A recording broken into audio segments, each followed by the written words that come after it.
की कार्यालय आज क्या समस्या लेके आए आप? ये हमारे ऊपर 31/3/2026 को तत्कालीन थाना प्रभारी बैकुंठपुर घनश्याम मिश्रा द्वारा एक झूठा आपराधिक प्रकरण 34(2) का केस बनाया गया था। कैसे क्या हुआ था घटना? दरअसल मैं रीवा से अपने गांव जा रहा था, तो जोगनहरी टोल प्लाजा के पास ये दो लोग घनश्याम मिश्रा और आशुतोष मिश्रा, ये दोनों लोग आए और मेरी गाड़ी में बैठ गए रुका कर। और उसके बाद एक झूठे केस में एनडीपीएस फंसा देंगे किसी अन्य ठेकेदार, शराब ठेकेदार के कहने पर, क्योंकि उन्होंने शराब ठेकेदार से पैसे लिए थे मुझे फंसाने के लिए। फिर मैं जा रहा था गांव, तो उन्होंने मुझे आया और डरा धमका कर मेरी गाड़ी में बैठ गए और फिर डराने धमकाने लगे कि इतना पैसा दो, 2 लाख रुपए की मांग की, नहीं झूठे केस में फंसा देंगे। और फिर मुझसे जबरन 1 लाख रुपए में अपने अपने एक मित्र जो रायपुर करचुलियान में थे उनसे मंगाया और उनको 1 लाख रुपए दिया।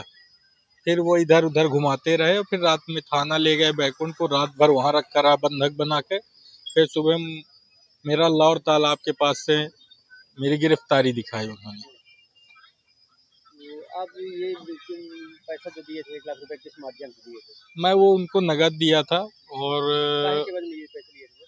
ये वो पैसे लिए थे कि वो मुझे झूठे केस से फंसा रहे थे, तो उससे बचने के लिए मैं चूंकि डर गया था, तो उससे बचने के लिए वो 2 लाख की मांग किए थे, फिर 1 लाख रुपए उन्होंने क्या लिया आपको था। फिर बचा दिया गया था कि मामला नहीं फिर नहीं, 34(2) का मेरे ऊपर केस उन्होंने पंजीबद्ध किया था। पैसे लेने के बाद जी।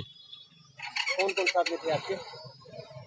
3 लोग, एक रवि सिंह बघेल को उन्होंने पकड़ा था, माड़ो का निवासी है, उसी के केस में 2 लोगों को उन्होंने और डाल दिया था। एक मेरा, एक राघवेंद्र सिंह बघेल है, उनको 2 लोगों को। आज आप एसपी साहब से मिले हैं, क्या आश्वासन मिला? एसपी साहब ने आश्वासन दिया है कि हम इसकी जांच कराएंगे और जैसा उचित होगा तो कार्यवाही कराएंगे इसमें। आप क्या चाहते हैं, क्या लगता है आपको? बिल्कुल इसमें निष्पक्ष कार्रवाई होनी चाहिए, ताकि जो पुलिस का वो है कि जनता का भरोसा पुलिस पर बना रहे। और इससे चूंकि उन्होंने एक ऐसा लांछन लगा दिया है कि पूरी मानवता को उन्होंने शर्मसार किया कि सामने वाले से पैसा लेकर, मुझसे भी पैसा लेकर उन्होंने फिर भी मुकदमा दायर किया। और वो मुझे बार बार कहते थे कि तुम्हारी गाड़ी में भी माल रखने के मुझे 3 लाख रुपए मिल रहे हैं। जी। ये कौन बोलता था? ये घनश्याम मिश्रा बोल रहे थे, नशा मिश्रा कौन था ना प्रभारी? थाना प्रभारी उस समय बैकुंठपुर थे, इस समय नौबस्ता चौकी प्रभारी है। और उनकी घनश्याम मिश्रा के साथ में कौन कौन था? और उनके साथ एक आरक्षक था आशुतोष मिश्रा, वो भी बैकुंठपुर में था, वो भी साथ में दोनों लोग थे। और जब उन्होंने मुझे गिरफ्तार किया तो उत्कृष्ट थाने के एक सिपाही हैं उत्कृष्ट सिंह, वो भी साथ में थे। तो अगर जांच के लिए उनका भी बयान लिया जाए कि हाँ उन्होंने, तो निष्पक्ष जांच हो पाएगी इसकी। क्या नाम आपका? अतुल तिवारी। कहाँ से हैं आप? हम सीधी के वैसे रहने वाले हैं, सीधी जिला के।